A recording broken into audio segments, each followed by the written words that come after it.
नमस्ते, मैं रंजीता प्रामाणिक। मैं वेस्ट बंगाल की, मैं कोलकाता में रहती थी। अभी वेस्ट बंगाल छोड़कर मुझे मेरा पूरा परिवार समेत पलायन कर कर आना पड़ा, क्योंकि मेरा यही गुनाह था कि वेस्ट बंगाल में मैं पहले सब ठीक-ठाक चलता था।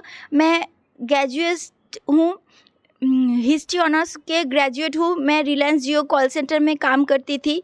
उसके बाद मोदी जी आने के बाद मुझे सनातन धर्म प्रचार करने के लिए इच्छा हुई। इसके बाद मैं बीजेपी महिला मोर्चा में ज्वाइन हुई और बीजेपी महिला मोर्चा में ज्वाइन हुई और सनातन हिंदू धर्म प्रचार करती थी। राम सीता जोगी जी मोदी जी पेंटिंग में बनाती थी। उसके बाद वो ममता बनर्जी के टीएमसी गुंडे ने मेरे ऊपर चीर हो गया और मेरे ऊपर, मैं एकादशी पारण के टाइम में गई थी, एकादशी पारण करने गौ माता को खिलाने के लिए।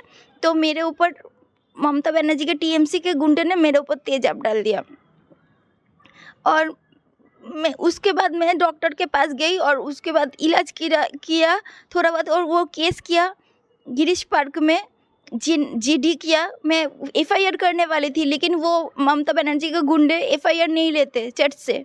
आप लोग तो पहले ही देख चुके हैं संदेश खाली में क्या क्या घटना घटी है।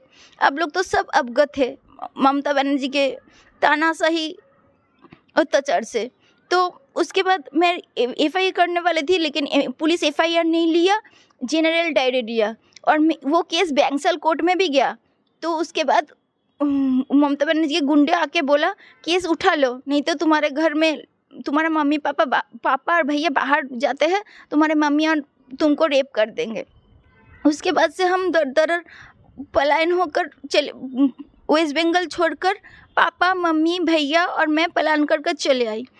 उसके बाद हम ट्रीटमेंट मेरा टॉर्चर से, ऐसे तेजाब के टॉर्चर से, और वो लोग घुसा के बोला कि तुमको रेप कर देंगे तुम्हारा पापा और भैया जब बाहर जाते हैं।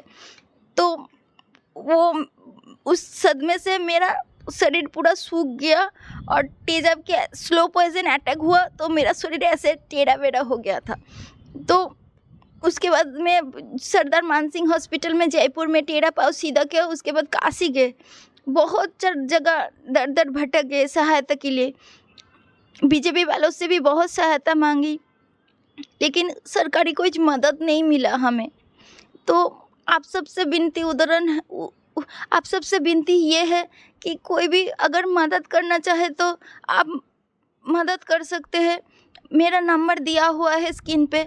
मैं मेरा सिर्फ यही गुनाह था कि मैं सनातन धर्म के प्रचार करती थी और बीजेपी महिला मोर्चा करती थी। मैं हिंदू धर्म को बचाने की चाहती थी और गौ माता को सेवा करना चाहती थी और नारी के सम्मान के बारे में बोलना चाहती थी।